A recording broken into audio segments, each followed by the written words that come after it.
Boa noite. Bem-vindos ao Café Literário da Psicanalítica. Sou Maria Regina Limeiro Ortiz, psicanalista e coordenadora do Café Literário.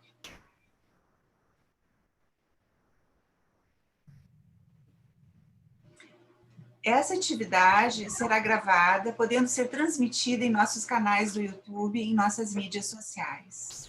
Solicitamos que sejam tomados todos os cuidados éticos para não haver exposições pessoais ou de casos clínicos.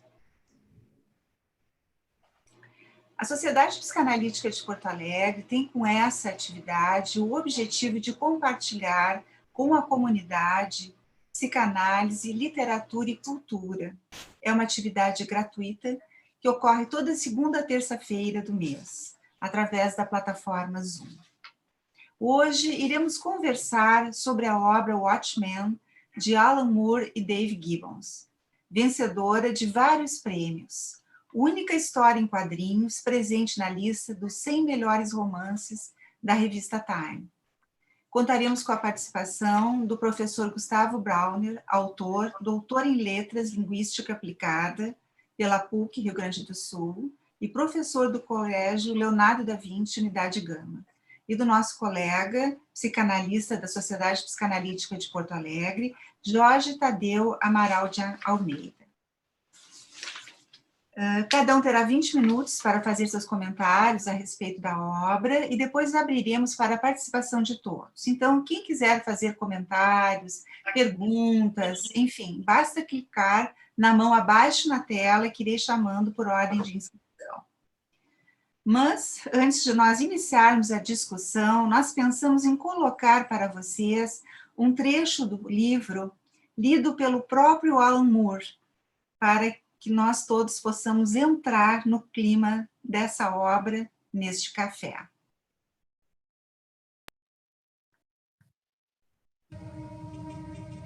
Rorschach's Journal, October 12th, 1985. Dog carcass in alley this morning. Tired tread on burst stomach. This city is afraid of me. I have seen its true face. Streets are extended gutters, and the gutters are full of blood, and when the drains finally scab over, all the vermin will drown. The accumulated filth of all their sex and murder will foam up about their waist, and all the whores and politicians will look up and shout, "Save us!" And I'll look down and whisper, "No." Stood in firelight, sweltering blood stain on chest like map of violent new continent. Felt cleansed, felt dark planet turn under my feet, and knew what cats know that makes them scream like babies in the night. Looked at sky through smoke heavy with human fat, and God was not there. The cold, suffocating dark goes on forever, and we are alone. This rudderless world is not shaped by vague metaphysical forces. It is not God who kills the children, not fate that butchers them, or destiny that feeds them to the dogs. It's us. Only us. Com a palavra, então, o professor Gustavo. Bom, primeiramente quero agradecer o convite da Regina, a parceria aqui com o Jorge, com todo o pessoal da SPPA, agradeço muito. Como a Regina já disse, o meu nome é Gustavo Brauner, eu sou formado em Letras em Inglês pela PUC do Rio Grande do Sul, tenho mestrado e doutorado em Linguística Aplicada pela mesma instituição. A PUC é a minha alma mater mesmo, Eu fui professor da URGS, da Unipampa Bagé e também da UBRA. Eu sou autor, eu tenho mais de 10 livros publicados, entre eles as primeiras edições de Tormenta RPG, junto com o então Sexteto Tormenta. Isso foi em 2010 e hoje, 11 anos depois, Tormenta é o RPG mais jogado do Brasil. Eu fui autor e editor da revista Dragon Slayer, colunista e membro do conselho edital da revista Dragão Brasil. Sou membro do OrgCast, talvez um dos motivos de eu estar aqui. O OrgCast é um podcast de histórias em quadrinhos, capitaneado pelo Daniel HDR, também um porto-alegrense, criador do Dynamo Studio, né, onde ele prepara novos artistas e escritores de quadrinhos, e inclusive de outras mídias, e que tem trabalhos para Dynamite e para DC Comics, entre outras editoras. Tá? Eu sei que muitos de vocês aqui hoje querem mesmo saber mais sobre uma certa história envolvendo o Alan Moore e eu, que ficou bastante famosa no OrgCast, e se o colo dele é tão quente quanto dizem. Mas eu vou falar disso mais adiante. Tá? Hoje eu tenho meu próprio curso de inglês já há alguns anos, eu também trabalho com mentoria, life consultancy e motivação. Sou marido da Aline, pai da Isabela, mas hoje não é bem sobre mim. Hoje a gente vai falar sobre Watchmen.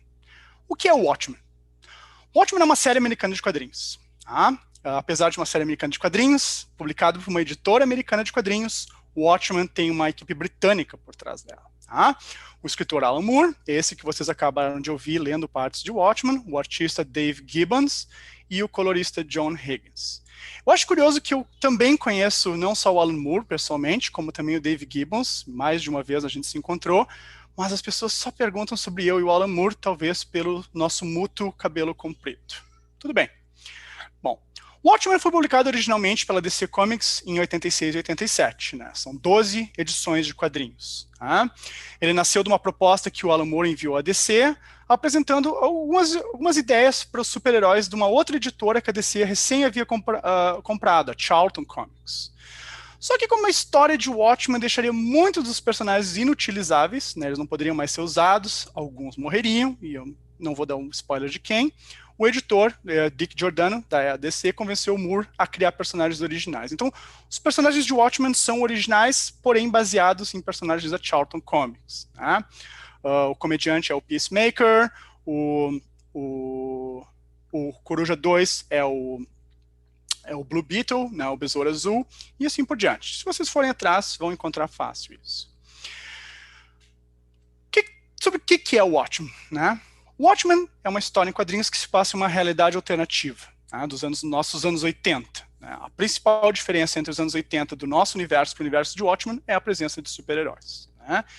E isso afetou dramaticamente os eventos desse cenário, né, especialmente a Guerra do Vietnã, em que os Estados Unidos não perdeu, mas venceu, devido a um dos super-heróis, e a presidência do Richard Nixon, que não passou pelo escândalo de Watergate, mas acabou se estendendo essa presidência até depois de 1985. Tá? A série de Watchmen se destaca por vários motivos. Um deles é que o Watchmen é muito realista. Tá? Ela tem uma pegada bem mais realista que outras histórias em quadrinhos, especialmente as da época. A gente estava na mudança da Era de Prata, com as histórias que a gente chama de as mais chutadas possíveis, em que os personagens viajavam no espaço o tempo todo, por outras dimensões, se envolviam com magias e de repente, pum, vem o Watchmen e os personagens são bem pé no chão. Na verdade, o único super-herói de verdade de Watchmen é o Dr. Manhattan. Nenhum outro personagem da série tem poderes sobre-humanos, só ele. Né? E é isso que ajuda os Estados Unidos a vencer a Guerra do Vietnã, em 71, com a presença do Dr. Manhattan matando a rodo os Vietcongs. Tá? Quando a história começa, né, a existência do Dr. Manhattan dá aos Estados Unidos uma estratégia grande, uma vantagem estratégica grande sobre a União Soviética, e isso só faz aumentar as tensões da Guerra Fria. Né? Eu nasci e me criei parte da minha vida na Guerra Fria, né, e eu lembro como os filmes da época, as histórias da época, tudo girava um certo fim do mundo com uma guerra nuclear, ou o que aconteceria com os sobreviventes de uma possível guerra e coisas assim. Né? Então era uma coisa muito importante na época. Por fim, né, em 77, né, no universo de Watchmen, os super-heróis se tornam impopulares, né, a polícia já não quer mais a ajuda deles, o público também já não dá mais o mesmo suporte, e eles acabam sendo proibidos. Né? Muitos dos heróis se aposentam, né, e o Dr. Manhattan e o comediante continuam agindo, mas sancionados pelo governo americano. Né? O Rorschach, que o Jorge vai falar mais a respeito dele depois, ele se mantém agindo, mas como uma espécie de detetive fora da lei. Esse é um cenário de Watchmen, é aí que se passa a história. Né? Mas o que é a história? A história parece até um pouco boba, se a gente parar para... em frente ao peso da obra, ela parece bem boba. Olha só, em 85, né, os detetives de Nova York, eles estão tentando investigar o assassinato de um cara chamado Edward Blake, né, que caiu ou foi arremessado ou empurrado de uma janela no alto de um prédio. Né? Mas a polícia não tem pistas, e o Rorschach assume a investigação e descobre, indo até o apartamento, uma espécie de porta secreta, onde o uniforme do comediante estava. E ele deduz que o Blake era o comediante. E ele então cria uma hipótese de que, na verdade, o que está acontecendo é que existe um assassino de mascarados, de super-heróis. Né? Ele tenta alertar outros amigos dele, ex-super-heróis hoje aposentados, né? Mas a maioria deles toma o Rorschach como se fosse alguém com problemas mentais, ou não muito certo das ideias, ou exagerado, né? Então, ele acaba levando adiante a investigação dele, e aos poucos as coisas vão acontecendo. Por exemplo, o Dr. Manhattan é acusado em rede nacional de ser a causa do câncer de vários amigos e ex-colegas dele. Né? E quando o governo finalmente leva essas acusações a sério, o Dr. Manhattan se exila em Marte. Né? Depois disso, o Adrian Veidt, que era o super-herói Ozymandias, ele sofre uma tentativa de assassinato, e isso só dá mais força para a teoria do Rorschach do que está acontecendo. Tá? Em meio à investigação, o Rorschach é acusado de assassinar um ex-supervilão, o Moloch, né? E, embora ele tenha tentado fugir das autoridades, ele acaba sendo capturado e desmascarado. Né? E aí a série anda. Aí tudo acontece. Tá? Mas, como eu disse, a história de Watchmen, às vezes, ela parece pequena perto do escopo de toda a obra. Né? O Watchmen foi inovador em tudo. Desde trazer esse realismo cru para as histórias em quadrinhos, mas também na maneira como a história foi contada. Né? O Alan Moore, em especial, ele é um grande advogado das histórias em quadrinhos. Né? Ele preza por mostrar os pontos fortes, né, e as qualidades únicas que os quadrinhos têm, em especial com relação ao cinema, ou a séries de TV que hoje em dia estão muito mais na moda. Né? Tem coisas que os quadrinhos fazem, que só eles fazem, e a TV e o cinema não fazem melhor, e eu não sei se um dia vão conseguir. Tá? Numa entrevista de 86, o Alan Moore disse que o que eu gostaria de explorar são as áreas em que os quadrinhos têm sucesso, onde nenhuma outra mídia é capaz de operar. Tá? Ele sempre quis, o objetivo dele sempre foi que o Watchmen fosse lido 4 ou 5 vezes para as pessoas realmente conseguirem pegar todas as várias camadas que estão entranhadas no meio da história. Né? A gente lê uma vez e, ok, mas depois a gente vai lendo 1, 2, 3, 4, 5 vezes e finalmente, opa, aqui está realmente o cerne. Isso aqui que eles queriam dizer. Não, era isso, não era isso. E quando a gente vê é o todo. Né, o todo. O próprio Dave Gibbons uma vez disse, né, que enquanto produzíamos o Watchmen, né, ele se tornou muito mais sobre a narração e sobre o contar a história em quadrinhos do que sobre a história. Né? O impulso da trama é um MacGuffin, quem matou o comediante. Né? E aí, a partir de então, tem todo o enredo. Né?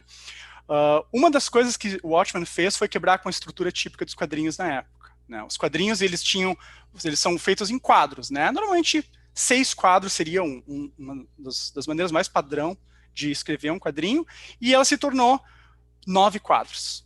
Né? E esses 9 quadros, exatamente porque ele impõe uma certa autoridade para quem vê a página de 9 quadros, toda bem estruturada, e também porque permitia ao Alan Moore ter mais domínio sobre a contação da história. Né? As cores também são bem mais no estilo europeu do que aquelas cores coloridas do quadrinho americano típico, né? E se vocês perceberem as capas de Watchmen, as 12 capas, nenhuma delas traz uma figura humana, super-heróica ou ação. É simplesmente a barra com o título todo em letras maiúsculas, porque isso facilitava quando ia para a banca, né, ou para as comic stores, porque um quadrinho fica em cima do outro, então só aparecia o Watchmen. E aí tu tirava, e a capa já era o primeiro quadrinho da edição. Né? E a gente lia a partir dali. Né? Cada edição de Watchmen também trazia uma coisa bem inovadora, né? Todas as 11 primeiras edições, elas trazem umas peças suplementares escritas pelo próprio Alan Moore, né? Tem livros de dentro do cenário de Watchmen, cartas, relatórios policiais, artigos escritos por jornalistas, né? Todo um mundiréu de coisas que dava vida a esse universo novo de Watchmen, mas que era completamente atípico para quadrinhos daquela época, antes ou depois, né?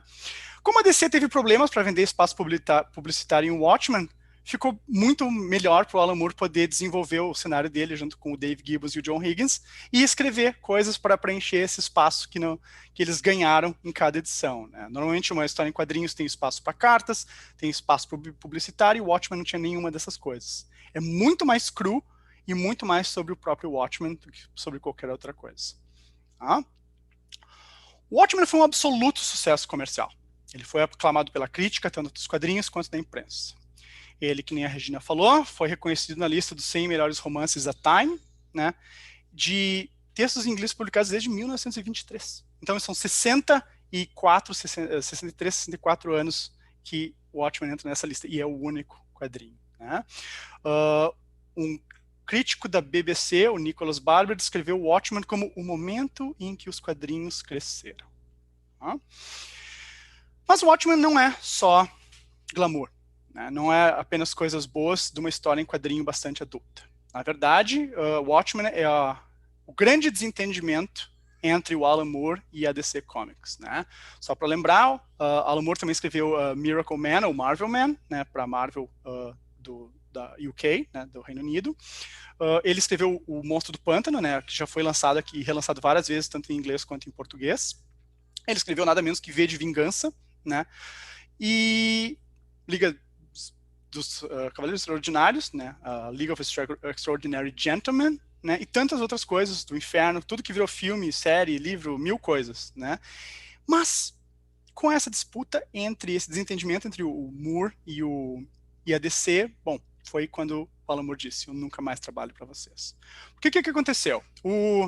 A disputa entre a DC e o Alan Moore e o Dave Gibbons era o seguinte: a DC fez um contrato com o Alan Moore e com o Dave Gibbons dizendo que se a gente ficar 1 ano sem publicar Watchmen, os direitos de toda a história e personagens revertem para vocês. Vocês podem lucrar como quiserem com isso. E o Alan Moore e o Dave Gibbons disseram: uau, parece ótimo, né? E eles ganharam em cima disso ainda 8% de tudo que a série arrecadou. Né? No Brasil, um autor ganha em torno de 10% do valor de capa do livro, né? Então 8% de um quadrinho que vende centenas, milhares, né? Dezenas de milhares vale muito a pena. Tá? Só que o que aconteceu? A DC publica o Watchmen todos os anos desde 1987. Ela nunca parou de publicar o Watchmen, porque ela não vai perder os direitos de Watchmen. Tá? Então, isso levou à ruptura do Alan Moore com a DC, que disse que nunca mais trabalharia para a DC. Né? Ainda houve uma outra disputa depois. O Dave Gibbons foi um pouco mais, como é que eu posso dizer, carinhoso com a DC, né? Continuou trabalhando lá, depois trabalhando no Lanterna Verde, trabalhou em histórias do Batman e Superman, né? Várias outras coisas e ficou. Né? O legado de Watchmen, né, que é o que é importante, né, a gente pode dizer as seguintes coisas. Ele é considerado a maior história em quadrinhos de super-herói já escrita. Né, e eu acho que eu concordo com isso. Acho que é mesmo. Né. Ela foi uma das primeiras obras, junto com O Retorno do Cavaleiro das Trevas, do Frank Miller, sobre o Batman, né, a popularizar o formato de graphic novel. Né. É a única história em quadrinhos a aparecer na lista de 100 maiores romances de todos os tempos. Né? É uma leitura bem comovente. E foi adaptado para TV, agora com a série da HBO. Se tornou filme em 2009 com o Zack Snyder. A DC ainda aproveitou para lucrar um pouco mais e lançou a série Before Watchmen, né, antes de Watchmen, sobre alguns personagens e o que acontecia antes de Watchmen efetivamente começar. E assim vai. Né? O Alan Moore mesmo pediu para nunca não ter o seu nome mais ligado a isso. Né? Na minha opinião, o Watchmen tem um legado positivo e negativo para as histórias em quadrinhos. Né? Por um lado, ele mostra como os quadrinhos, ele mostrou e ainda mostra como os quadrinhos podem produzir obras adultas, né, que apresentam temas que ressonam com o nosso mundo, né, que a gente pode olhar e pensar a respeito do nosso mundo, personagens que são extremamente profundos, né, se vocês pegarem na Era de Ouro, os personagens eram ou bom ou mal, né, não existiu outra coisa, era o personagem ou bom ou mal, o herói ou vilão, né. Quando a gente estreia a Época de Prata com o Stan Lee, ele coloca uma terceira dimensão, que é o bom ou mal, mas com uma característica humana, né? Peter Parker, Homem-Aranha, herói, mas um adolescente sem dinheiro que sempre quer fazer o bem, né? E assim vai. E agora, quando a gente entra na Era de Bronze, a gente tem personagens que são extremamente realistas, com um passado característico, coisas ligadas ao nosso mundo que a gente pode se identificar e por aí vai. Acho isso ótimo, né? Eu escrevo RPG, eu gosto de personagens que sejam profundos e complexos, né? Mas por outro lado, Watchmen foi o fim de uma certa inocência e ingenuidade das histórias em quadrinhos, né? No âmago, as histórias de super-heróis, elas são histórias de fantasia escapista sobre indivíduos muito além do nosso alcance. Alienígenas superpoderosos, guerreiras amazonas de uma terra onde o tempo parou, vigilantes que atingiram o ápice físico e mental humanos, adolescentes que ganharam poderes com picadas de aranhas radioativas, resultados de experiências que deram muito errado, como o Hulk, ou muito certo, como o Capitão América, ou ainda bilionários que criaram armaduras ultra tecnológicas, né? Infelizmente, com o Watchmen, muitos leitores de quadrinhos esqueceram disso. E muitos autores também. De Watchmen para cá, parece que toda grande saga precisa tocar em questões do mundo real. E faz isso ofuscando tanto a história em si, quanto a narrativa, quanto os personagens, quanto tudo. Eles querem impor um realismo à história e aos personagens que destoa completamente de algumas coisas que são os próprios super-heróis. Eu me lembro de recentemente estar conversando com um amigo meu sobre uma série do Super-Homem, e eu disse, cara, os personagens são desenhados com um realismo tal que parece uma festa de carnaval. Ninguém parece um super-herói de verdade, alto, grande, forte, imponente. Não, parece simplesmente alguém que se vestiu com a roupa de super-herói que comprou na esquina e foi para um baile de carnaval. É ridículo, né? Onde é que está a imponência? Onde é que estão os valores? Onde é que está aquilo que eles representam de verdade, né? Morreram quando alguns autores de quadrinhos esqueceram o que eram os quadrinhos de super-herói e passaram a querer sempre escrever quadrinhos realistas que também destoam de Watchmen. Porque, no fundo, Watchmen é uma grande história sobre o que acontece quando a gente deixa a responsabilidade do mundo para as mãos de outras pessoas. O que acontece quando a gente passa para a mão dos super-heróis? É um super poderoso que nem o Dr. Manhattan que vai decidir o que a gente vai fazer, que vai ganhar uma guerra, que vai impor uma condição política ao mundo? Não. Isso está errado. É o Ozymandias que vai fazer um super plano para unir toda a Terra e trazer um grande benefício para a humanidade inteira ao custo de alguns milhões de vidas? Sei lá. Acho que o que torna o Watchmen grande não é impor o realismo para personagens de um meio que é naturalmente ficcional. Eu acho que o grande mérito de Watchmen é personagens que são muito honestos consigo mesmos, e 2, é não colocar fé em ninguém para ter o poder. Né? Número 1, os personagens em si, né, isso é uma coisa que a gente olha para trás e não vê a grandeza disso. Qual é a figura do super-herói moderno, ou do herói moderno, de qualquer obra, seja em super-heróis, seja em qualquer outra mídia? É aquele que é fiel a si mesmo. Então é engraçado quando as pessoas dizem, eu curto o Rorschach. Por quê? Porque ele é um maluco, né, capaz de passar por cima de tudo pelo que ele quer. Não, é porque ele é fiel a si mesmo. Né? Por que a gente admira o Coruja? Porque ele é fiel a si mesmo. Ou mesmo o Ozymandias, por que a gente admira ele? Porque ele continua fiel a si mesmo, apesar de tudo. Né? Essa é uma das grandes forças de Watchmen. A outra é a lição que o Alan Moore e o Dave Gibbons e o Joe Higgins deixaram. Né? O poder deve vir do povo e das pessoas. Né? E não de figuras absolutistas, nem o homem mais inteligente do mundo, nem o homem que se tornou super-humano, nem de um alienígena que veio parar na Terra e ganhou superpoderes. Não. A responsabilidade sobre o mundo é nossa. Povo enquanto povo, pessoa enquanto pessoa. E não transferir essa responsabilidade para ninguém, seja ele quem for, seja como a gente admira essa pessoa. Né?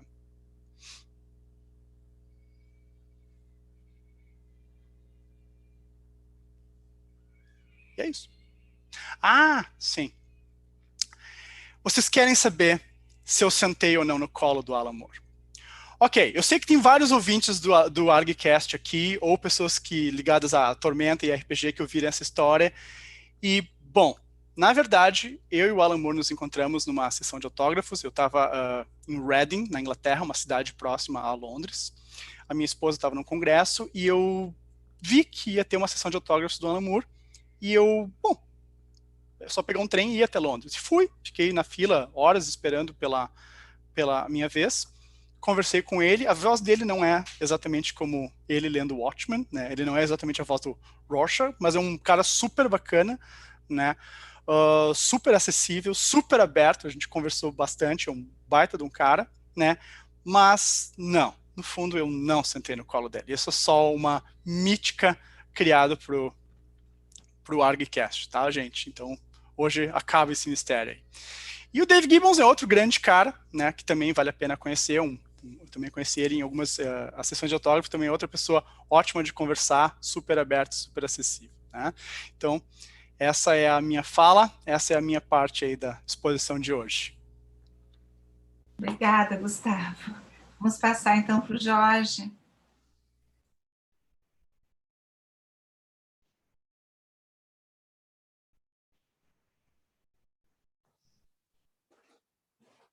Boa noite a todos. Em primeiro lugar, Regina, obrigado pelo convite de poder estar aqui junto com o Gustavo falando sobre o Watchmen. Quando eu recebi o teu convite, eu assim que tu falaste que era história em quadrinhos, eu aceitei imediatamente, né? Na minha infância e adolescência, eu fui um leitor voraz do gênero e imaginei encontrar algo parecido com tudo que eu conhecia até então. Mas, na verdade, foi tudo muito diferente. Eu me deparei com uma obra cuidadosa, com os detalhes, com uma ilustração primorosa, narrativas que se desenvolvem em paralelo, múltiplas facetas dos personagens. E tudo isso, se por um lado me agradou muito por agregar densidade à obra, por outro me pôs diante de um dilema sobre quais aspectos abordar nessa rápida apresentação. Era muito farto o material que eu dispunha para poder falar aqui hoje. Bom, mas eu fiz as minhas escolhas. Vamos lá. Grayson, por favor, o texto.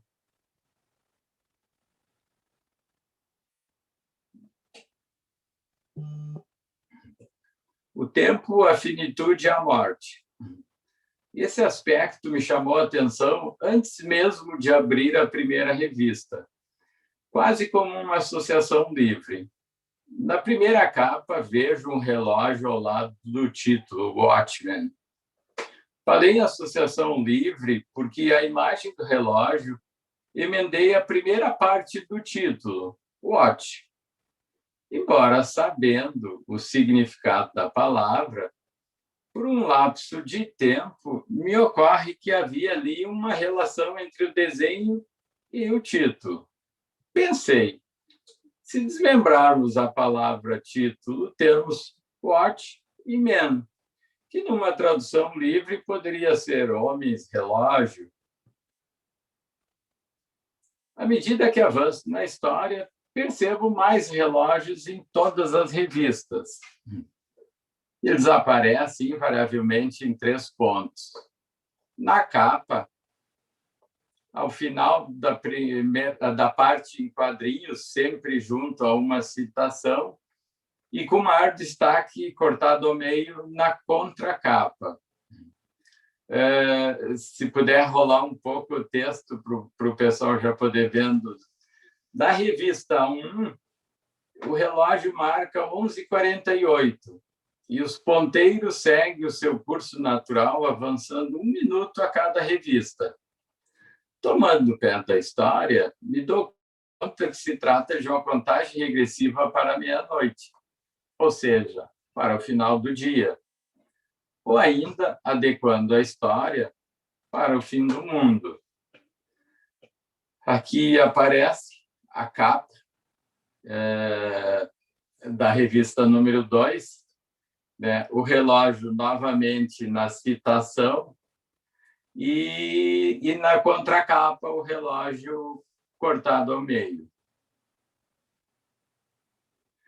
Obviamente, o Watchmen é traduzido como vigilantes, uma alusão ao grupo de heróis mascarados da obra.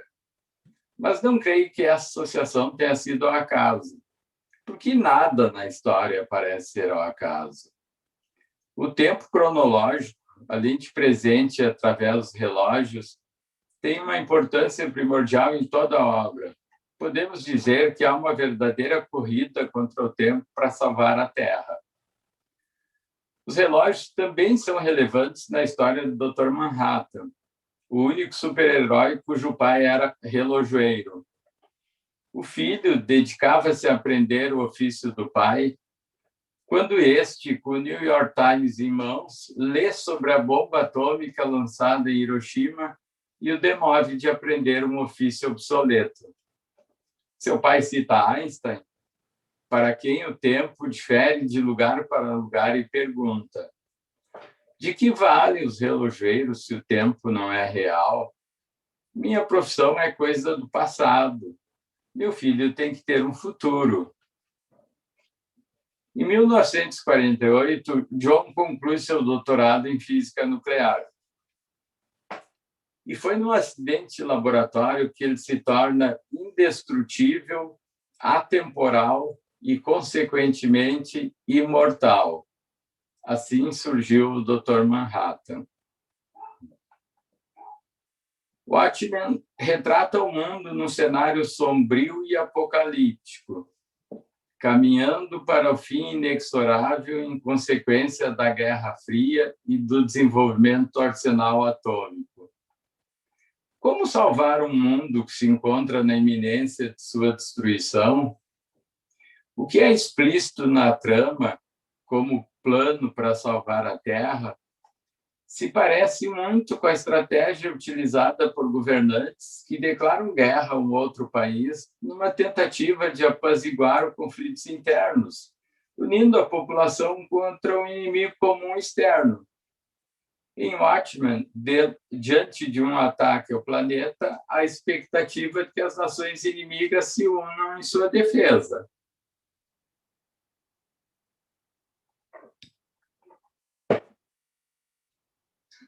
Mas a minha leitura, em razão da primazia dada ao tempo cronológico, é de que a obra chama a atenção para o aspecto da finitude do mundo, do planeta e, consequentemente, dos homens. As nações aumentam freneticamente seus arsenais nucleares, os quais são capazes de destruir toda a vida na Terra, se comportando como alguém que sabe, mas parece não ter consciência da finitude do planeta. Como o adolescente que, não tendo plena consciência da morte, atropela os limites, colocando-se em risco. A transitoriedade, a finitude, embora sempre temida, implica num aumento do valor da vida. A limitação temporal da possibilidade de uma fruição aumenta o valor dessa fruição. Nesse sentido, vejo no plano da história o objetivo de demonstrar faticamente que o mundo pode sim ser destruído, pode ter a sua morte. A destruição de parte de Nova York, com a morte de 3 milhões de pessoas, é um fato com magnitude para despertar essa consciência, fazendo com que não só os arquivais da Guerra Fria, mas toda a humanidade se una com o objetivo de preservá-lo. Esta talvez seja a mensagem maior da história, demonstrar aos homens que destroem o planeta diuturnamente que ele pode, sim, morrer. O contraponto à transitoriedade, à finitude, ou seja, à infinitude, observa-se no Dr. Manhattan. esses quadrinhos ilustram aqui a observação de que ele estava se distanciando dos demais vigilantes. Aqui ele brincando em Marte, que ele vai para um lugar que não tem relógios e que não tem ampulhetas para aprisionar a areia rósea e o rodopiante. Embora a vida dele não esteja mais à mercê do tempo que passa, o aspecto temporal segue como uma constante no seu dia a dia. Parece divertir-se com as diferentes perspectivas do tempo. Ele diz: as coisas têm suas formas no tempo, não apenas no espaço. Alguns blocos de mármore trazem estátuas incrustadas no futuro. Uma vez imortal e indestrutível após o acidente, ele começa a ter uma vida tediosa e vai perdendo a sua capacidade e interesse em estabelecer laços afetivos significativos. Tanto que, ao final, decide ir para outra galáxia. A infinitude do tempo mostra de maneira impiedosa seus efeitos. Bem, o outro aspecto que também me chamou a atenção dentro da obra foi a forma como Alan Moore criou os seus heróis, seus personagens. Desde sempre, o homem se vê às voltas com sofrimento decorrente da percepção da sua fragilidade e do seu desamparo, buscando em deuses e na religião o alívio, a sensação de proteção necessários para viver. Na Grécia Antiga, os gregos consideravam que os heróis se situavam entre os deuses e os homens. Eram criaturas semidivinas. Os heróis e super-heróis da história em quadrinho, em algum nível, preservam algumas dessas características. Via de regra, eles evoluem fora do tempo cronológico, não envelhecem e têm uma vida sempre idêntica, ao passo que aparecem em contextos puramente maniqueístas. Aliás, eles são os guardiões da visão maniqueísta, em que todo bem será recompensado e todo mal será punido. Mas em Watchmen, há uma desconstrução da figura dos heróis e super-heróis. Os heróis vigilantes sofrem o efeito do tempo, envelhecem e morrem. Neles também se desfaz o dualismo maniqueísta do bom e o mal, e do bem e o mal. Em seu lugar aparece a complexidade que encontramos na vida de todos os indivíduos.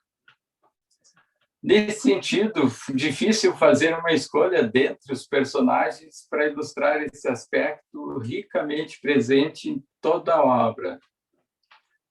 Alan Moore é generoso na descrição de aspectos psicológicos e na distribuição de psicopatologia entre os seus heróis mascarados, desfazendo tanto a ideia de que nos heróis só encontramos qualidades, como a de que eles se movem por interesses altruístas. Pelo contrário, encontramos facilmente nas suas histórias pistas que nos sugerem razões muito íntimas de cada um para se tornar um vigilante.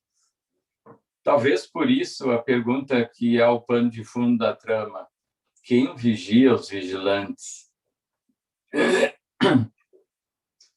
Eu posso falar do Insight, de Hollis Mason, que foi o primeiro coruja de um grupo de mascarados, precursor dos Watchmen, que inicialmente pensou haver uma razão muito nobre para ele ter se tornado um policial e depois um vigilante. Ele se via identificado com a rigidez moral do seu avô, de quem herdara o nome. Mas mais tarde, já aposentado, ele se deu conta que talvez ele tenha feito tudo isso para realizar fantasias infantis e adolescentes. Lembrando que nessa época, na adolescência, por exemplo, ele fantasiava que a menina mais linda da classe seria atacada por valentões e ele estaria lá para afugentá-los e defendê-la. Posso falar de Laurie, que foi a Espectral 2, e que, em determinado momento da trama, desabafa em tom queixoso, que não se sente dona das suas escolhas.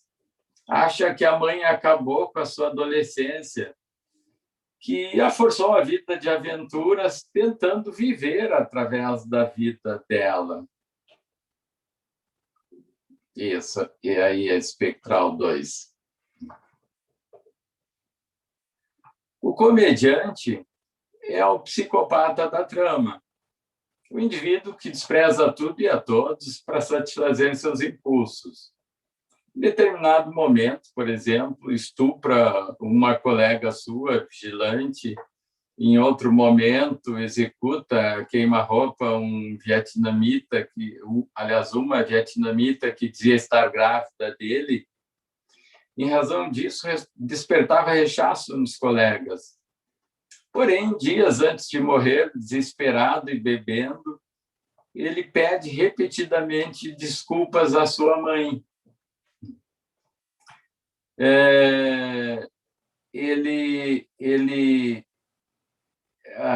O nome comediante provavelmente venha do fato de que ele conseguia fazer piada de toda a miséria e o universo sombrio que a história mostra do século XX. E tem passagens com o Dr. Manhattan, por exemplo, em que o Dr. Manhattan pergunta: eu não sei qual é a piada que existe nisso. Bem, seguimos. Eu podia falar também dos traços narcisistas do Ozymandias, o mentor do plano para salvar o planeta.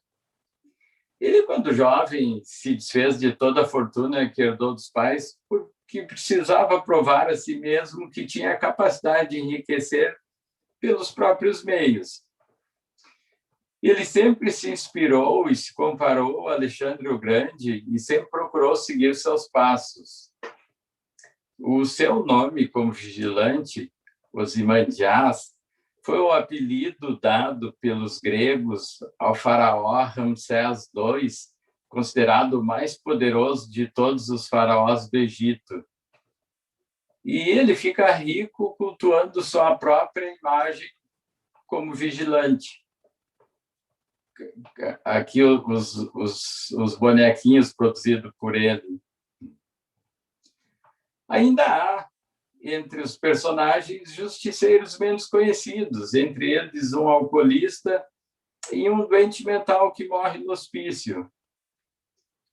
Porém, o personagem que mais me chamou a atenção foi Rorschach, Walter Joseph Kovacs. O único que continua exercendo o vigilantismo mesmo depois de ser considerado ilegal. Ele dizia: nós não fazemos isso porque é permitido, fazemos porque temos que fazer, fazemos porque somos impelidos.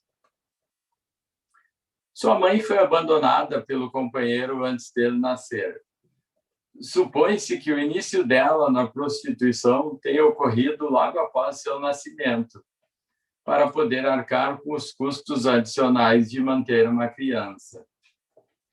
O pai, desconhecido para ele, é uma figura idealizada. O menino Kovacs presenciou, desde a sua infância, os programas da mãe que recebia os clientes em casa. Ela demonstrava sempre grande ressentimento e crueldade em relação ao filho à medida que ele crescia. Era frequentemente espancado e exposto a toda sorte de violência. Foi recolhido a um reformatório por ter atacado violentamente 2 meninos mais velhos da rua, tendo cegado parcialmente um deles com um cigarro aceso. Longe da mãe, saiu-se muito bem nos trabalhos escolares e foi até capaz de longas e bem articuladas conversas com professores e colegas. Sentia um intenso desprezo pela mãe e a sua única manifestação, quando informado da morte dela, foi: ótimo. Dono de um senso de justiça e de moral muito particular e absolutamente rígidos, parece reencenar na sua trajetória como vigilante a sua história pessoal. O próprio nome, Rorschach, é o nome de um teste projetivo feito de lâminas com manchas de tinta. Já sugere o quanto o mundo externo é o cenário onde ele projeta o seu conturbado mundo interno. No seu diário, escreveu em uma das suas impressões sobre o mundo: a imundícia acumulada de todo sexo e matança deles vai espumar até a cintura, e os políticos e as prostitutas vão olhar para cima gritando: salve-nos. E eu vou olhar para baixo e sussurrar: não. Em outro momento, expressa novamente no diário sua aversão ao sexual e aquilo que viveu. Num quadrinho em que aparece o comediante morto sobre um cartaz com mulheres, e um fragmento do seu diário. Outros enterram a cabeça entre as tetas inchadas da indulgência e da gratificação. Leitões procurando abrigo debaixo de uma porta, mas não há abrigo.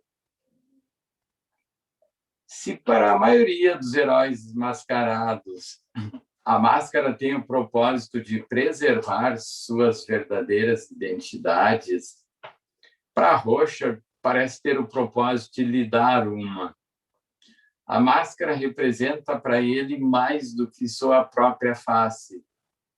Com ela, se transforma no herói justiceiro que tem como missão socorrer vítimas indefesas como a criança que foi, ou é.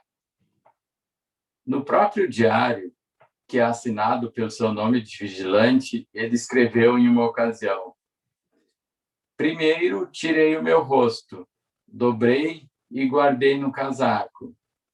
Sem face, ninguém me conhece.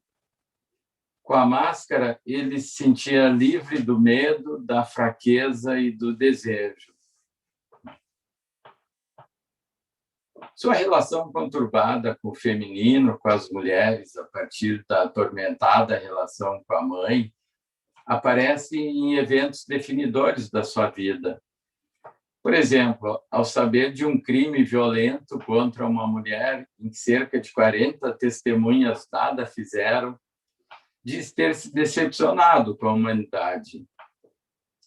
Mas foi ao matar um bandido que havia sequestrado e assassinado uma menina e depois jogado aos cães que ele se torna Rorschach. E ele diz: a existência é aleatória, não há nenhum padrão a não ser o que imaginamos ao olhar para ela demais. E essa frase, se a gente parar para pensar, na verdade é uma descrição do teste de Rorschach, que é o teste das manchas de tinta. São manchas aleatórias e que se pede para que o indivíduo olhe para elas e busque algum significado que faça sentido para ele. Ele criou, então, sua máscara, que descreveu como uma face que pudesse olhar no espelho, embora esta retire os traços humanos do seu rosto. A própria máscara foi criada a partir do tecido de um vestido feito para uma mulher que fora assassinada. E a característica do tecido que mais lhe chamou a atenção foi exatamente o fato de que o branco e o preto das manchas não se misturavam. Parecia em tudo traduzir seu esforço para manter a rígida divisão entre o bem e o mal, o certo e o errado. sem nuances e nem concessões. Aqui aparece ele escolhendo tecido, que era um tecido em que as manchas se modificam de acordo com o calor corporal da pele, enfim. E como no teste de Rorschach realmente dá para ver ele com a máscara, sempre um lado é simétrico ao outro. Sua história como vigilante pode ser entendida como uma tentativa de negar ou aliviar sua vida de absoluto desamparo e abandono, salvando vítimas submetidas à extrema violência. Uma tentativa vã, porque em seu último momento, ao saber que seria morto, ele retira a máscara para morrer e expõe, chorando, o mesmo rosto de pavor, acuado e indefeso, que aparece em uma lembrança sua de infância. O menino Kovacs morreu naquele momento. São os quadrinhos a seguir, uma lembrança de infância dele com a mãe e uma expressão muito parecida dele no momento antes de ser morto pelo Dr. Manhattan. Obrigado.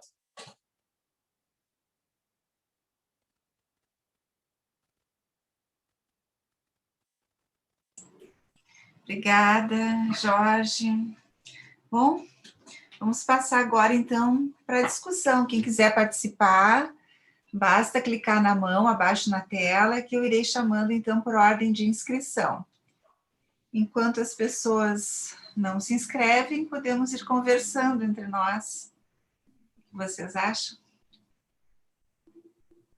Na verdade, eu, quando li o romance, eu me senti muito impactada, né? Porque nós três conversamos antes, eu, desde menina, lia muitas histórias em quadrinhos, mas ele realmente é um romance para adultos. E ele, à medida que a gente vai lendo, como tu mesmo falasse, né, Gustavo, a gente tem que ler muitas e muitas vezes, porque ele vai se transformando, né? E assim também como o Jorge falou, eu acho que tem essa coisa do tempo, né? O tempo, os personagens vão se transformando, o tempo vai fazendo também a gente mudar a nossa percepção dos personagens a partir dos movimentos da história. Eu lembro, eu comecei a ler quadrinhos mais ou menos na época em que Watchmen estava sendo publicado, né? E eu me lembro exatamente pela estética de Watchmen, eu deixei completamente de lado.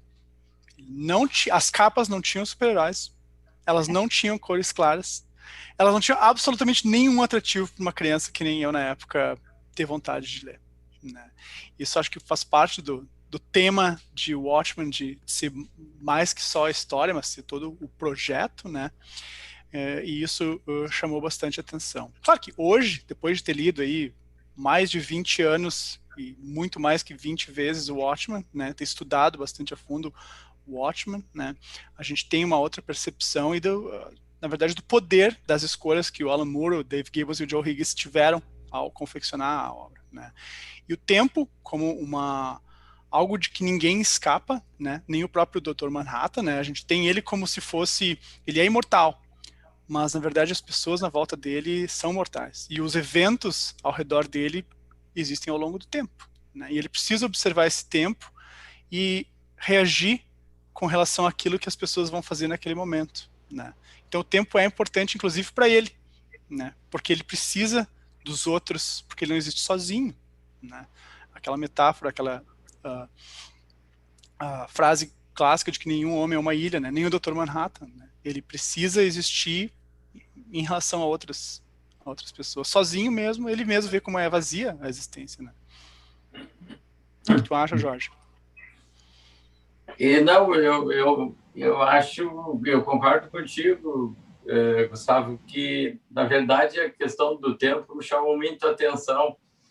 E eu até gostaria, se o Grayson puder colocar de novo o texto, as primeiras figuras que estão ali no meu texto, porque eu acho que merece uma menção o talento do Dave Gibbons, do ilustrador, porque eu fiquei impressionado com uma série de mensagens não mencionadas na história que são passadas só pela ilustração. Por exemplo, esse relógio cortado pela metade, que é a contracapa da revista número 9, na revista número 1, ele está com um fundo totalmente preto. E o sangue vai começando a descer à medida que as revistas vão sucedendo. Até que chega na revista 12, o sangue já está encobrindo o relógio.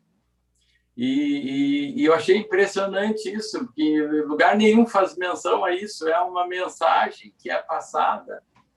E eu achei muito genial a capacidade do Gibbons em ilustrar essa história toda. Pois é, né? Ele diz que o primeiro quadro de Watchmen é exatamente a capa, né? Mas ele não menciona que o último quadro de cada edição também é a contracapa, né? A quarta capa, né? Em que o sangue vai aos poucos descendo, né? Que dá esse sentido temporal de uma edição para outra também, né? Isso é grande. Nós temos o Fernando Brum inscrito. Grayson, pode colocar o Fernando na tela?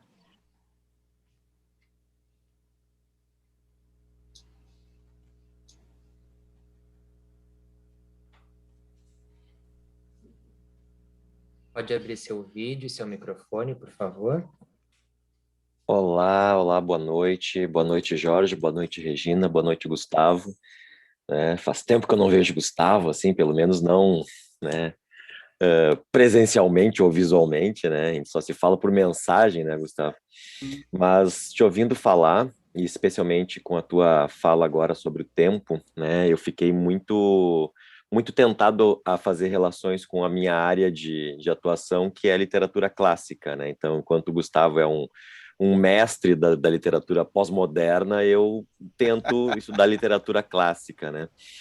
E quando ele estava falando ali a questão do tempo, as grandes obras, né? Existe um conceito na literatura que as grandes obras fazem grandes fechamentos, né? Então, que a Eneida é o grande fechamento, né, da cultura romana, da cultura republicana romana, né, que o Dom Quixote é o grande fechamento, né, do processo de Idade Média, e tentando fazer um paralelo entre o Quixote, né, esse herói absolutamente destruído, absolutamente iludido com a sua existência, assim como lá no Duplo Dostoiévski a gente tem essa dimensão, no Idiota do Dostoiévski a gente tem essa dimensão também, né, como fechamento de uma era. Eu fiquei me perguntando o quanto o Watchmen é, e quanto o Dr. Manhattan é, né, o nosso Quixote. E, claro, é uma alusão da minha cabeça, mas de qualquer maneira não é gratuito, né, todo esse fechamento, porque a impressão que dá, como o Gustavo falou, é que essa história mata, né, os heróis clássicos, destrói, né, essa concepção, como o Quixote destruiu a concepção da cavalaria medieval, né, destruiu a noção, ironizando tudo isso, mas destruiu a noção, mostrando que agora há uma mudança, né? Agora há uma outra coisa na existência. E aí eu queria, não sei se vocês já pensaram sobre isso alguma vez na vida, então provoca um pouco esse pensamento, né, de ouvir vocês falar dessa mudança, né, para o Jorge, fundamentalmente, uma mudança da forma de pensar a própria psicanálise, né, lá nos anos 80, não que eles estejam pensando psicanálise, mas ao colocar um personagem como o Rorschach de pé com esse nome, não é gratuito, e para o Gustavo, justamente essa ideia, né, o que vem depois, né, depois do Don Quixote veio o romance romântico, veio o Werther, veio o Stendhal, veio o romance realista do Zola, chegou no Machado de Assis, que é o melhor de todos eles, como já falava lá na outra vez, né, Regina? Mas, de qualquer maneira, o que vem depois de Watchmen, né? Quer começar, Jorge? Deixo contigo, Gustavo. À vontade. Beleza. Então, Fernando, obrigado pela pergunta, obrigado por estar aqui conosco hoje, né? Bom te ver também. Como eu disse, né, eu acho que o Watchmen mata, de certa maneira, uma era, ou duas pelo menos, né, a Era de Ouro e a Era de Prata dos quadrinhos, vai inaugurando junto com o Retorno do Cavaleiro das Trevas a Era de Bronze. E como eu disse, não é exatamente sobre o quanto os quadrinhos em si morreram ali, ou o herói clássico morreu ali, mas quanto alguns autores de quadrinhos se deixaram levar pelo que eles leram em Watchmen, né? Se a gente for parar para pensar, a Marvel e a DC e outras editoras, elas continuaram nessa pegada de tornar a coisa mais realista, mas elas perceberam que talvez fosse melhor usar um universo alternativo para isso, né? A Marvel inaugura, tempos depois, o seu segundo universo, né, com heróis que são enraizados no mundo real, tem problemas mais realistas, né? Tinha o Stigma, eu não me lembro exatamente o nome dos outros personagens dessa mesma época, mas eles tiram do universo Marvel normal e colocam em outros universos. Logo depois vem o universo dos Supremos, né, em que depois é o que dá mais origem aos filmes atuais da Marvel do que exatamente os heróis clássicos, né, em que o Nick Fury já tem a aparência desenhada como se fosse o Samuel Jackson, né, já deixou de ser o universo Marvel normal para mais uma vez eles contarem aquela história com uma pegada mais realista, com problemas mais realistas, fora do universo de quadrinhos tradicional, né. A Image depois, especialmente com o Rob Liefeld, Joguem as Pedras que Quiserem, né, ele tenta fazer com Young Blood uma série de quadrinhos de isso, super-heróis existissem no mundo real, né. Então, houve tentativas de fazer essa passagem para universos mais realistas com personagens que vivem no nosso mundo, ou num mundo paralelo que é igual ao nosso, mas onde existem os super-heróis, e eu acho que a grande divisão isso não é o universo de quadrinhos normal, mainstream, que vocês estão acostumados a ler. Esse é um outro universo em que as coisas aconteceram assim. Eu acho que foi a grande sacada dos que pegaram aquela sutileza de Watchmen. Os quadrinhos podem continuar sendo quadrinhos, podem continuar sendo chutados com histórias de naves espaciais, outras dimensões, poderes mágicos, mas e o que aconteceria em outro universo se as coisas fossem um pouco diferentes e mais realistas, né? Esses dias eu estava falando para um amigo meu que eu li recentemente uma história dos Jovens Titãs, né, chamado, tá nas bancas agora, Titãs em Fúria, alguma coisa, e aí tem uma parte da história que a Estelar é raptada e levada para o espaço.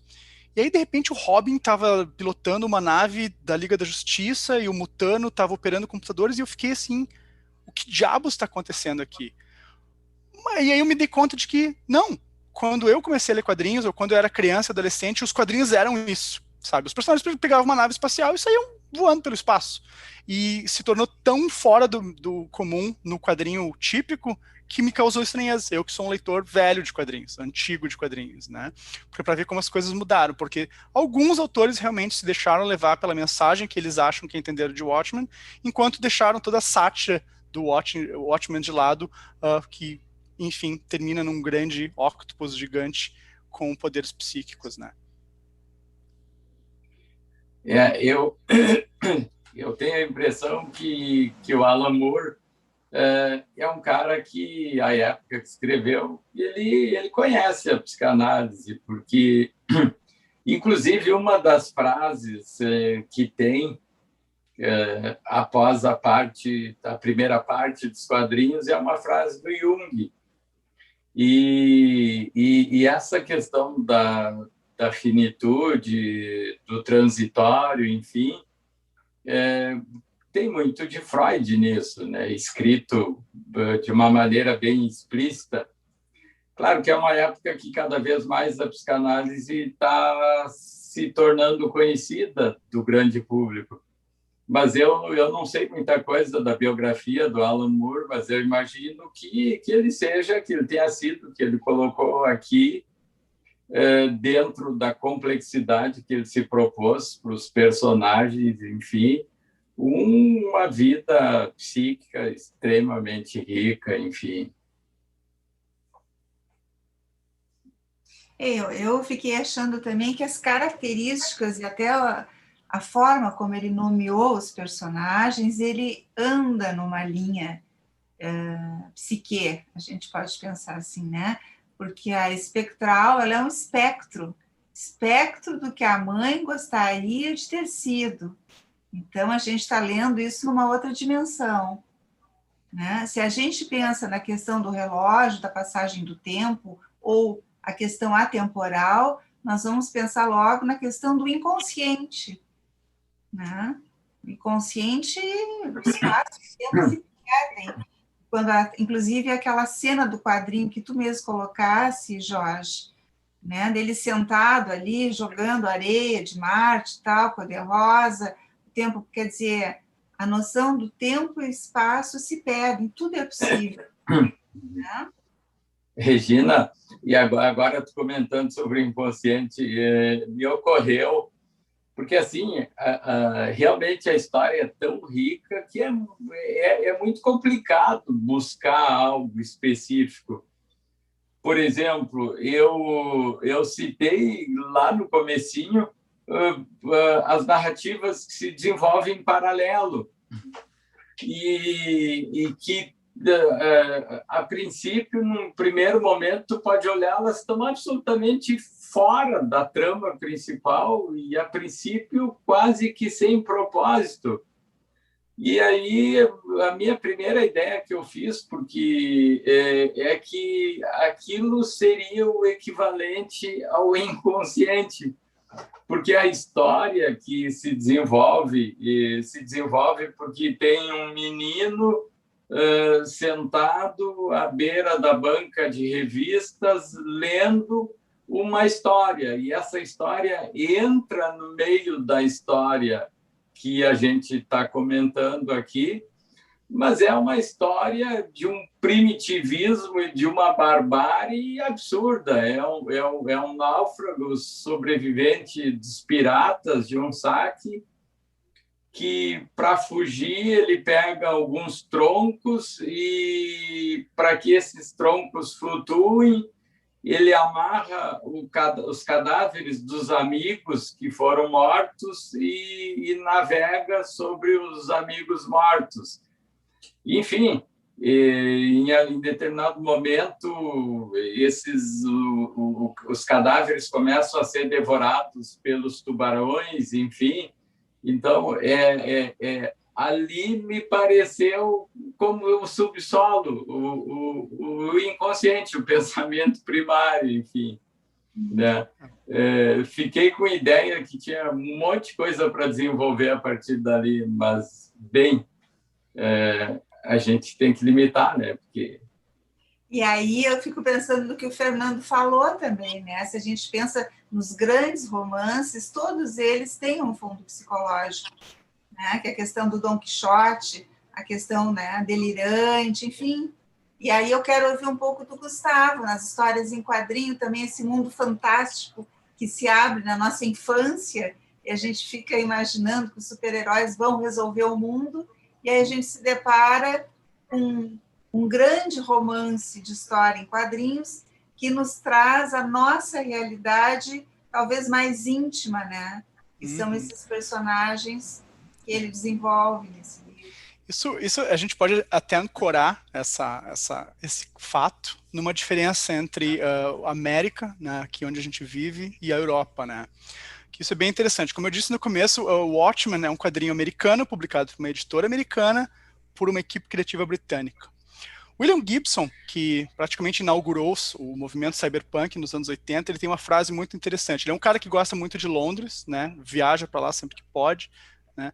E ele tem uma frase bem interessante, que a diferença principal entre a América e a Europa é que na América a gente cresce acreditando que todos os nossos sonhos podem se tornar realidade. Né?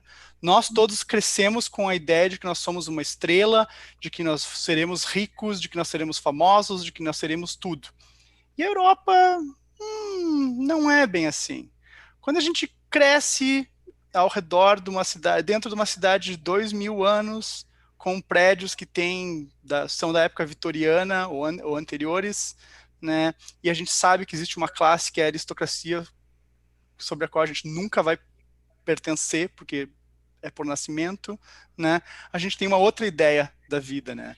E eu acho que essa crueza europeia, ela aparece muito em Watchmen nesse sentido, né? Só tem um super-herói. Só existe um super-herói de verdade com superpoderes, né? Que é o Dr. Manhattan.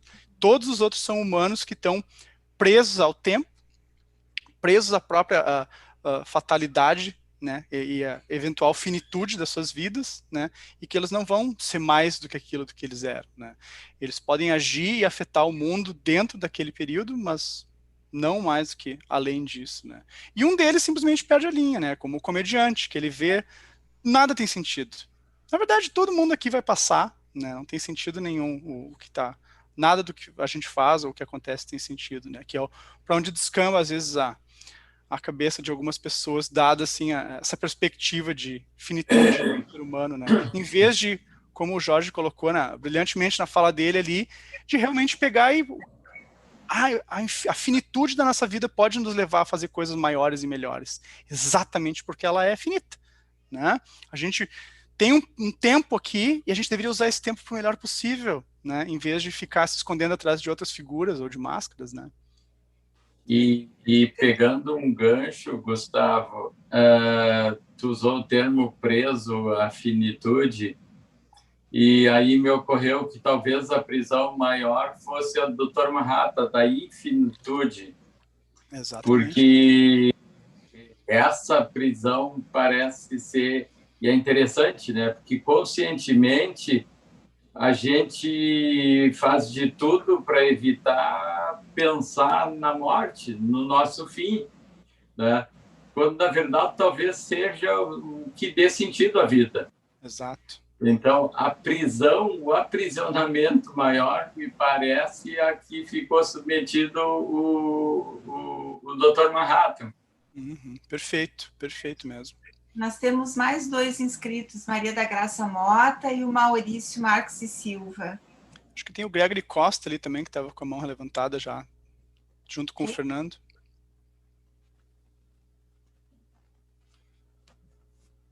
Quem tu falasse? O Gregory. Não apareceu para mim. Bom, o Maurício, a Graça. Eu também vejo o Gregory, posso colocá-lo? Pode colocar. Para mim não apareceu. Deixa eu botar minha câmera. Deu. Oi. Bom, boa noite a todos. Eu achei muito interessante, eu não tinha entrado em contato com esses quadrinhos, eu achei realmente, me chamou a atenção. E dentro da pergunta que o Fernando fez para os psicanalistas, né, eu vou tentar responder da minha maneira de pensar essa questão. O Freud começou, né, com uma teoria do trauma, né, principalmente que os problemas psicológicos teriam a ver principalmente com situações traumáticas, né? E depois ele abandonou essa teoria. Ele foi muito mais para a teoria dos conflitos, para a neurose, né? Para coisas que a gente poderia interpretar e descobrir a origem dos problemas e ajudar os pacientes através da interpretação dos aspectos ambivalentes, né? Conflitantes de amor e ódio, por exemplo.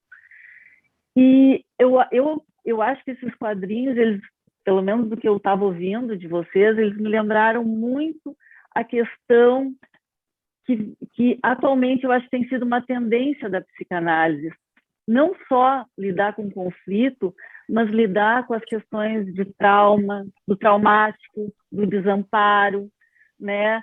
Com as questões que não são possíveis inicialmente de serem verbalizadas, mas que elas aparecem no proceder dos pacientes e da gente poder entender isso a partir da relação com a gente, dos sentimentos da gente. Então, eu talvez, não sei se eu respondo em parte para o Fernando, como que eu vejo essas questões, né? Mas acho que isso, e os quadrinhos parecem ter muitas questões realmente do traumático, do desamparo, né? Como esses personagens que o Jorge estava citando. Achei muito interessante, era isso. Obrigada. Gostei muito dos comentários de vocês, achei muito rico. Jorge, Gustavo. Obrigado, Maria. De graça. Maurício, quem sabe o pessoal fala e depois vocês comentam, pode ser? Uhum. Então tá, o Maurício e depois o Gregory. Bom, boa noite, pessoal.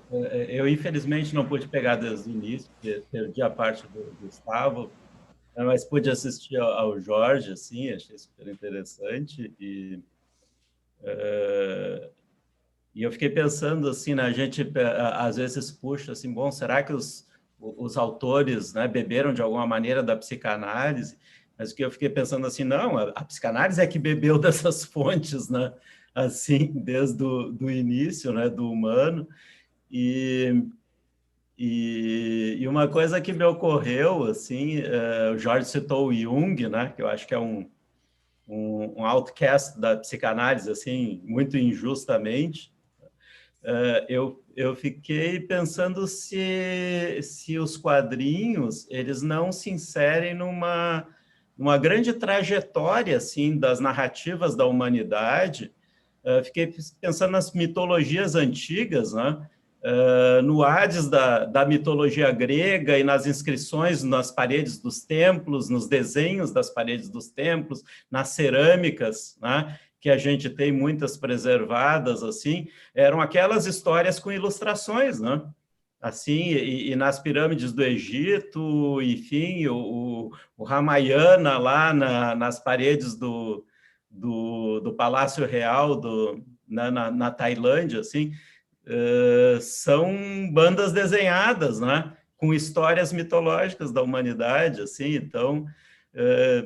Não sei, me ocorreu isso, né? E até eu queria ver o que vocês pensam, se isso não está numa grande continuidade, que a humanidade sempre, né, buscou pensar todas essas fantasias e ilustrar, né, com o que tinha, assim, o que ficou para a gente, né, das cerâmicas e das paredes dos templos, dá para a gente imaginar tudo que se perdeu, né, com o tempo, assim, mas que existia de ilustração. Enfim, e parabéns, né, para vocês, achei. A parte que eu pude pegar foi muito interessante. Lamentei. Obrigado, Maurício.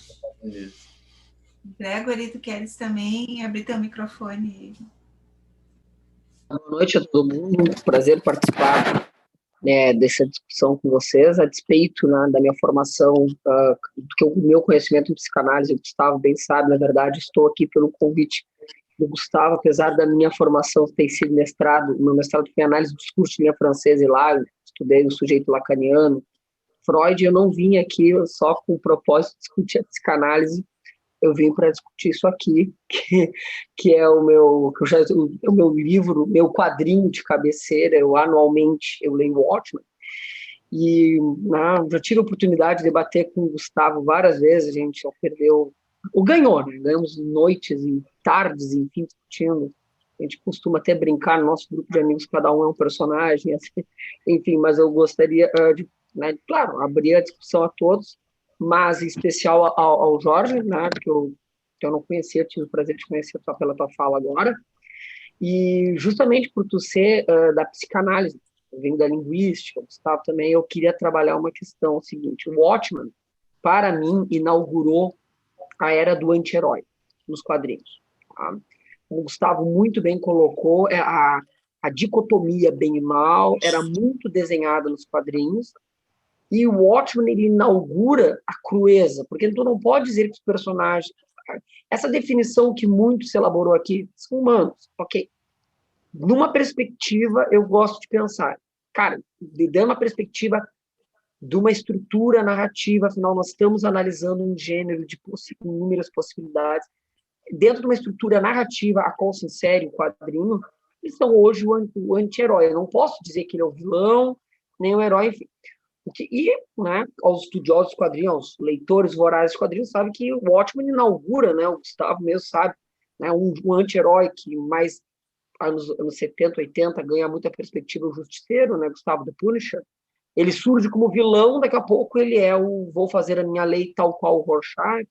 Recentemente a gente percebe a ascensão do Deadpool, que é principalmente ao público adolescente, que é um anti-herói. Ele também tem os seus próprios códigos de conduta. E o Watchmen, ele gosta de uma coisa muito interessante, cada personagem ele tem o seu código de conduta, ele tem o seu código de atuação muito definido. Ozymandias, cara, é um plano para salvar o mundo. Se eu tiver que matar muitas pessoas, salvarei. Muito muito próximo ao que o Thanos fez agora nos Vingadores, né? O comediante, cara, não existe, né? O Live and Let Die em Rorschach. O que eu levo, né, a um debate de psicanálise seguinte. Hoje nós vivemos os quadrinhos, tal qual a literatura, isso Aristóteles dizia, né? É um reflexo da sociedade, a sociedade se reflete na arte. Hoje nós percebemos socialmente uma ascensão do anti-heroísmo. Parece que nós vemos uma sociedade em que, na minha opinião, né, o Watchmen, hoje nós percebemos muito mais o Watchmen na esfera social, na esfera política, na esfera religiosa, na esfera midiática, nas redes sociais, né? Qual é a máscara, né, que as pessoas buscam? Eu vejo que o Rorschach, que é o personagem mais curioso, ele trouxe sempre essa ideia do minha justiça, eu vou fazer o certo independente. Para mim, o Rorschach é um psicopata. Na série de Watchmen, que a HBO passou, eu achei magistral, a semente do Rorschach cria um culto, se vocês assistiram, cria um culto de fanáticos que, sinceramente, entram na... É quase que uma visão xiita das coisas, é uma interpretação. Então, eu trago assim, qual é o reflexo social que o anti-heroísmo, claro, se puder fazer uma consideração com ótimo, ok, estamos falando de uma sociedade dos anos 80, mas é verdade que hoje nós temos mais Rorschachs, dado o seu plano de discurso, dado o seu plano de atuação, né, do que corujas ou do que, enfim. Gostaria de que tu pensasse essas perspectivas, nesses estereótipos, nesses arquétipos culturais que o Watchmen traz a essa sociedade tão pertinente, em que, na minha opinião, nós vivemos, sim, a era, não do certo e do errado, a era do anti-heroísmo, do falho, né? Você pode ver, você apresenta uma falha na internet, você tem milhões de seguidores. Você blasfema, você tem milhões de seguidores. Então, gostaria de pensar como é que se enxerga, se vocês enxergam os estereótipos, vou botar isso à discussão. Obrigada. Jorge? Eu achei muito interessante o ponto de vista. E eu fiquei pensando, lá quando o Alan Moore escreveu, ele não tinha esse fenômeno de redes sociais, né, para levantar tudo isso, mas eu acho que é exatamente esse fenômeno e esse intercâmbio entre a arte e a cultura que a gente pode pensar. Sim, as redes sociais é quase que um terreno da barbárie, assim. A cultura dos cancelamentos, por exemplo, é quase que matar alguém, eliminar alguém, né, de uma forma quase sumária. E eu acho que sim. E fiquei pensando, né, na genialidade do autor, que acho que de lá para cá que houve o início desse fenômeno das redes sociais, né? E sim, talvez o sucesso de Watchmen tenha vindo por desnudar esta natureza humana de uma forma tão crua como ele faz nos quadrinhos, né? E que logo depois isso apareceu sobremaneira, de uma forma muito escancarada, assim, nas redes sociais. E eu acho que sim, eu concordo contigo. Acho que nos tempos atuais são tempos de desconstrução. Embora, digamos, mesmo sem... eu li, por exemplo, em algum comentário, sim, que o Rorschach foi o personagem mais admirado de todos, né? O que teve, digamos, a maior legião de fãs, né? Eu não vi a série, eu te confesso que eu li 2 vezes a história impressa e vi o filme. Mas ainda pretendo ver a série porque eu acho que foi na divulgação da sociedade que essa série teria sido premiada, enfim, alguma coisa desse tipo. Então, eu pretendo ver. Mas Concordo plenamente contigo. Acho que há um diálogo, cultura, arte, no caso, história em quadrinhos, que andam juntos, né? E só salientou para mim a genialidade desse cara, porque eu fiquei pensando, 85 não tinha, as redes sociais não existiam, né? Gustavo, Eu acho. Eu queria agradecer aí a participação de vocês, as perguntas, né? Os quadrinhos, né, só para responder o Maurício, né? As pessoas querem deixar sua marca, né? Isso tem a ver com a temporalidade que a gente estava debatendo antes. Então, a pichação existe desde antes das pirâmides, né? Existem as marcas aí que os arqueólogos trazem das pessoas querendo deixar a sua marca na história em algum ponto, né? Seja retratando cenas do cotidiano, seja imprimindo o seu nome em algum lugar, ou um sinal que só ela entende, porque é a marca dela, né? E daí os quadrinhos crescem, né? Algumas pessoas dizem que a primeira história em quadrinhos foi desenhada quando os homens das cavernas pintaram as paredes com as caçadas, né? E daí a gente vai até Will Eisner, Alan Moore, Stan Lee, toda essa verve, né? Quanto ao sentido do anti-herói, eu acho que isso casa, o que o Gregory estava falando, casa um pouco com o que o Alan Moore, na verdade, queria, né? Com uma das leituras possíveis de Watchmen, né? Não vou dizer que é a única ou que é a verdadeira, mas uma das leituras possíveis de Watchmen é exatamente essa questão de não passar o poder das coisas para outras pessoas, né? Porque ele tem superpoderes, então ele tem que governar. Porque ele é um gênio, ele tem que governar. Ou porque ele foi eleito por certas pessoas, ele deve governar, né? É muito mais de, gente, vamos abrir os olhos, nós temos que ter mais conhecimento, nós temos que fazer a sociedade melhor, nós temos que ser as pessoas que crescem e se tornam melhores, né? E isso acaba levando um pouco à questão de um conflito do indivíduo com a sociedade, né? Porque eu não sou um especialista em psicanálise nem de longe e nem um psicanalista to be, nada, um passo longe, isso é uma opinião mesmo, né? De uma pessoa que quando vem esse conflito com a sociedade, as pessoas veem que o que elas acreditam ou que elas querem não casa com o resto da sociedade, né? Ou elas vivem completamente à margem, ou elas tentam viver dentro do sistema, subvertendo esse sistema para si, ou tirando o melhor dele para si, né? Em vez de fazer a coisa mais adulta, que seria tentar melhorar esse sistema para todos, né? De acordo com o que a pessoa vê, né?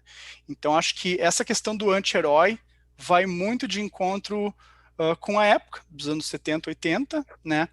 Tanto com a ascensão dos Wolverines da vida e todos os outros personagens marrentos, né, que obedeciam só ao seu próprio código de honra, quanto até com uma certa rebeldia contra um sistema que parecia não funcionar mais, né, da Guerra Fria ou do conflito, ou atualmente desses extremismos, né. Eu, assim, estudando um pouco sobre o fenômeno do Estado Islâmico, né, por que alguém sai do seio da Inglaterra para ir viver com o Estado Islâmico e se tornar um terrorista extremista, né? É fácil. Pessoas extremistas dão um norte para os outros. Não pensa, me segue. Não precisa considerar nada, só faz o que eu te digo, né? Não vai crescer enquanto nessa sociedade podre que está aí, vem para cá e tu vai ser alguém, né? E é isso que os extremistas fazem. Então eu acho bem realista um culto ao redor do Rorschach, porque exatamente é um extremo. As pessoas se identificam, querem isso, porque aí elas não precisam mais ser responsáveis pela própria vida. Elas colocam uma ideologia ou uma outra perspectiva como maior do que si, quando elas deveriam pensar, não, eu sou uma parte importante de um todo maior, e eu quero que esse todo seja melhor para todo mundo, né?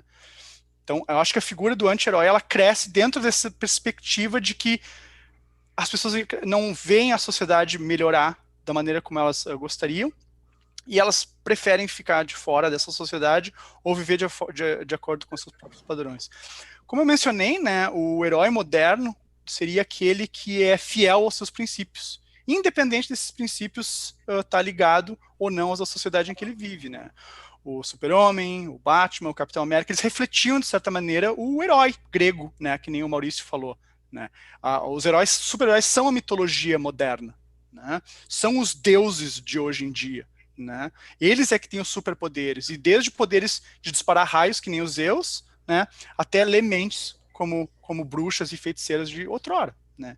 Então, o que acontece? Os anti-heróis surgem querendo fazer a sua sociedade ser fiéis a si mesmos, né?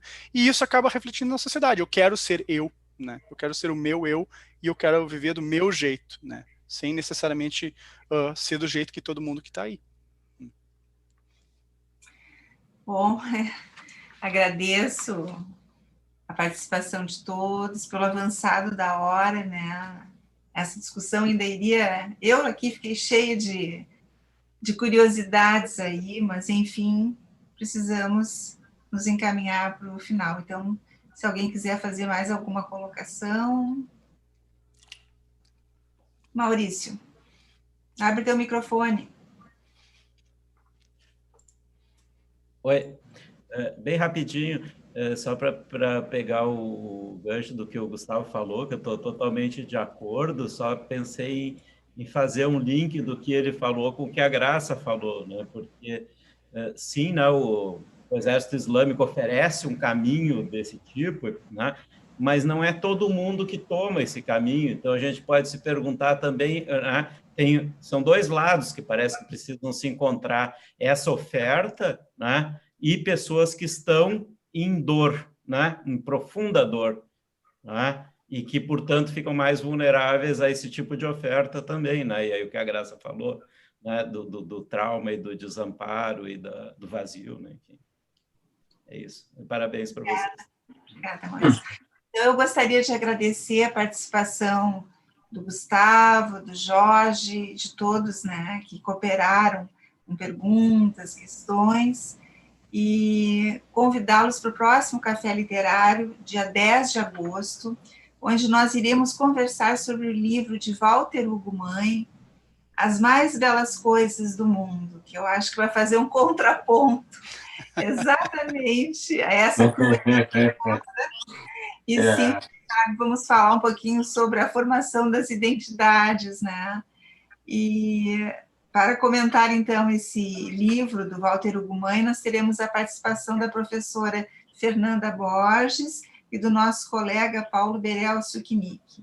E as inscrições, então, pelo site sppa.org.br. Muito obrigada pela participação de todos. Novamente, muito obrigada, Gustavo. Eu que agradeço o convite. Boa noite a todos. Agradeço também, Regina, a vontade de ficar mais tempo discutindo, porque eu tomei conhecimento dessa obra agora e gostei muito. Agradeço a ti e agradeço a ti, Gustavo, também. Agradeço aí a Regina, a SPPA e a parceria com o Jorge. Muito obrigado, gente. Obrigada a todos. Vamos, quem sabe, próximo ano repetir com uma outra história em quadrinhos. Boa noite. Super-homem, paz na Terra. Um bom contraponto ao Watchmen. A Regina quer o Asterix, pode ser? Boa noite, então. Boa noite. Tchau, boa noite.